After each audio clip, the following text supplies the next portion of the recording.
A lot of Filipino people think that when you're abroad, life is always better. Homesickness is something normal for someone who lives abroad. So when I miss Philippines, like I cook something from my country. Hi guys, welcome back to Simco, my channel about the Philippines and culture. And today I'm again with a guest here in a somehow podcast-like session. And I'm really, really glad to have a guest who's actually a Filipino living in Germany. So one of the first Filipinos that live in Germany I got to know, but he's also a podcaster. He has his own podcast about culture and intercultural learnings he has there back there in Germany, comparing the Philippines to Germany. It's called, Lawin, help me. It's called your Pop Your Cultural Cherry. That is my channel. Pop Your Cultural Cherry. Yeah, Yeah. and by the way, welcome, Lawin. Thanks for taking time to be here on my channel. Yeah, my pleasure. Thank you, Sim, for inviting me. It's really nice to do this collaboration with other YouTubers, especially one who's based in the Philippines, because that's also something that you don't see every day. Yeah.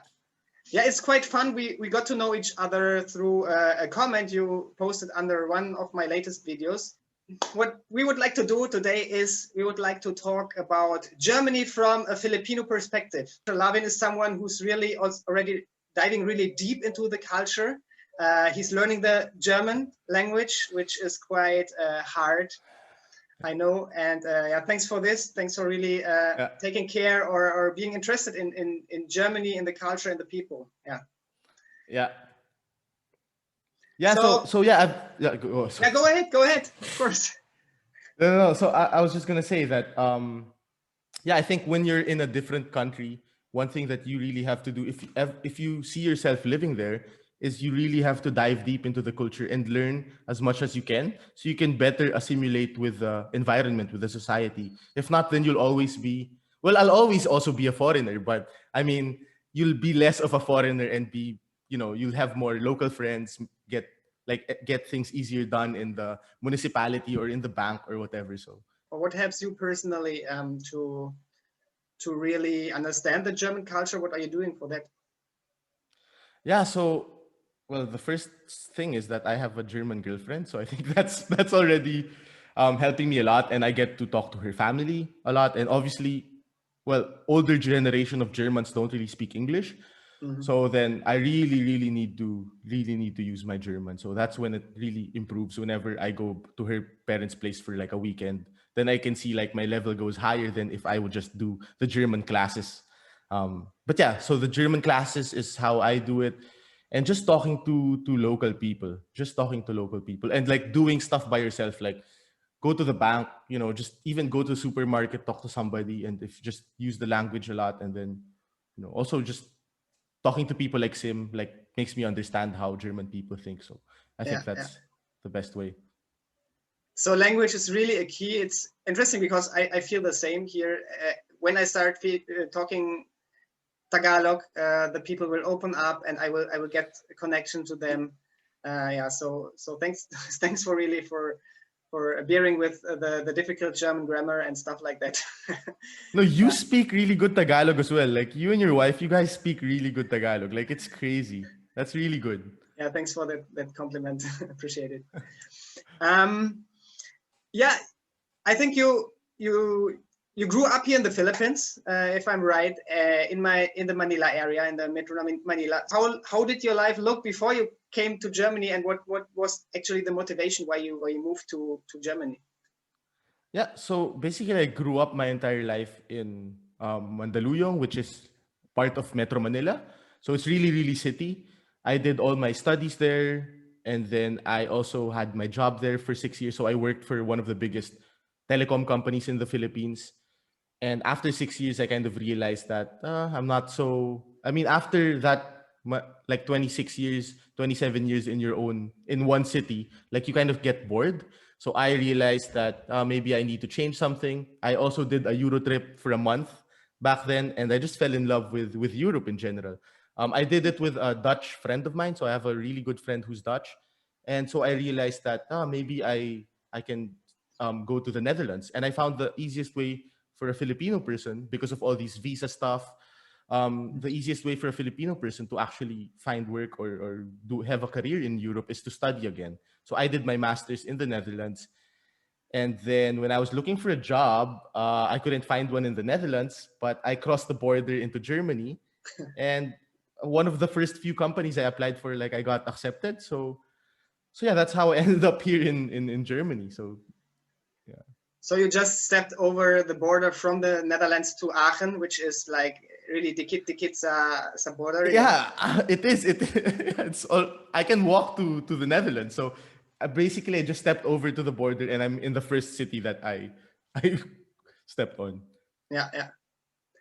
Yeah, so from your podcast, from what we were talking about, you have already really huge intercultural experiences living in the Netherlands, also learning a little Dutch.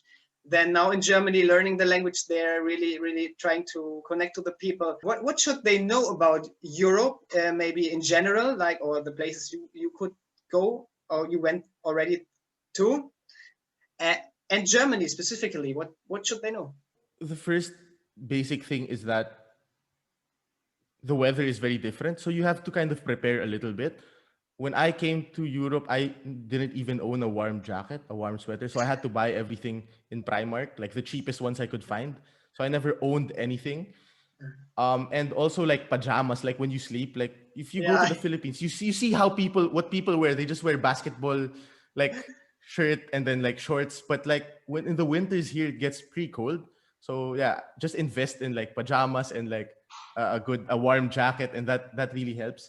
But besides the material things, I think also the idea of Filipino people that because we speak English, we think that anywhere we go, English is okay. But actually, you come to places like in Germany, and you'll actually find it a bit hard if you just know English. So you'll still get around, you'll still get by, but it won't be as easy as you'd have imagined. yeah, yeah. Yeah, that's really interesting because just when you were talking about the pajama you need to wear at nighttime, I was remembering the time when I wear socks and pajama and another pair of socks and sometimes even a kind of sweater in the bed. Although the what do you call this? My blanket was really like warm, but still it was Yeah, too cold. So yeah, yeah, we don't have that problem here in the Philippines. yeah. You don't even need a blanket. I don't even use a blanket most of the time in the Philippines Yeah, when I sleep. yeah, yeah. Okay. So this would be the basic survival kit for Filipinos to go to Germany, really considering the mentality, the language, and also the weather, I suppose. Yeah. Yeah. And then for you, like you moved to Europe, what were the things you started missing then when you were in Germany or in the Netherlands, and maybe the ones also you didn't really expect that you would miss it from here, from the Philippines? Yeah, I think I never really thought I would miss convenience stores. So we have a lot of these in Philippines, like 7-Eleven, Mini Stop. They're just like 24/7 shops that are not very expensive, and they kind of sell everything. So in Germany and in the Netherlands, you don't have these 24/7 shops. You have some kiosks, but normally they sell just like alcohol and cigarettes and stuff like this, but not really. You can't buy like day-to-day stuff there. And also like I never thought I'd miss sari sari stores. So sari sari stores are Oh, like these small household shops in the Philippines. But yeah, in Germany, you don't really have these small shops run by a family. That's just like part of their house. So they're normally like you have to go to like a real supermarket or something.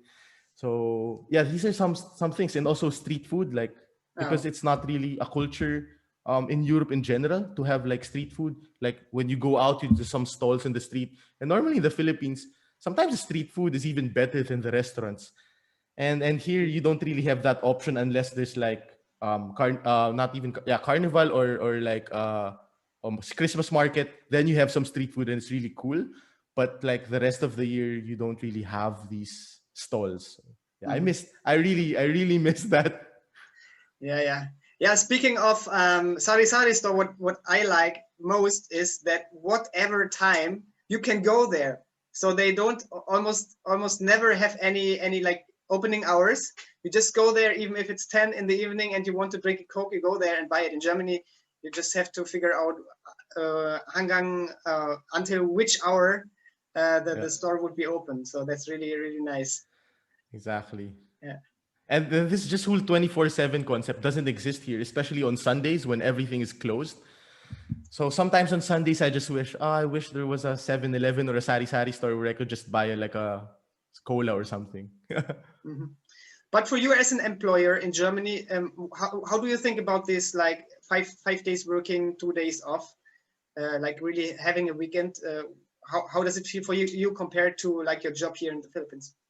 Yeah, I really, that's one of the things that I like the most about Germany is this work-life balance and how much protection employees get.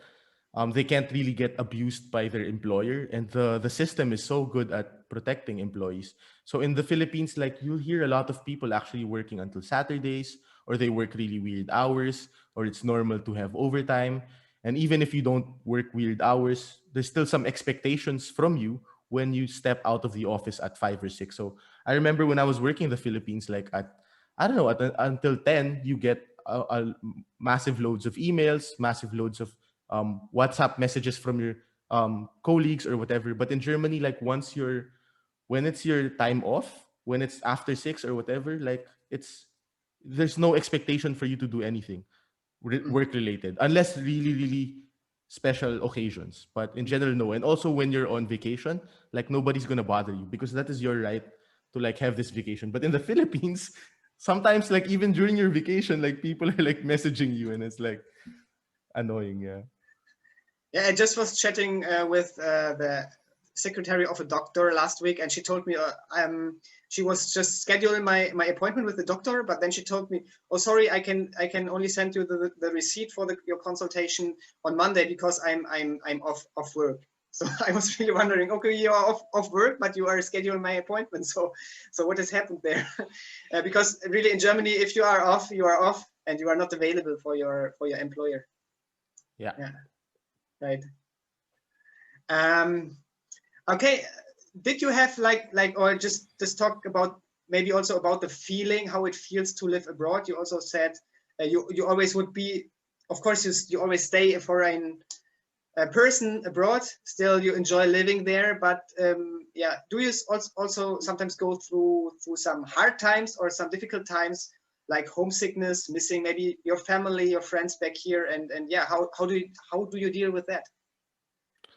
Yeah, I mean, obviously not everything is like perfect here. Like a lot of Filipino people think that when you're abroad, life is always better. But obviously there's also like some hard times that you have to get past before things get better. And for me, it was really tough, like in my first few months here in Aachen. Like I really didn't speak any German and a lot of things were well, I kind of screwed up also with my last flat and I didn't really prepare a lot of things. So like the heater was broken, the water heating was also broken, and a lot of things weren't functioning. So it was really a tough time for me. Yeah. But in general, like homesickness is something normal for someone who lives abroad, and for me, the with technology, it's a lot easier now because like I can just message my mom on Viber. Viber is what we use in the Philippines as Yeah. like a substitute for WhatsApp. So I just messaged them. And I think honestly, I wasn't as active in social media as I am now.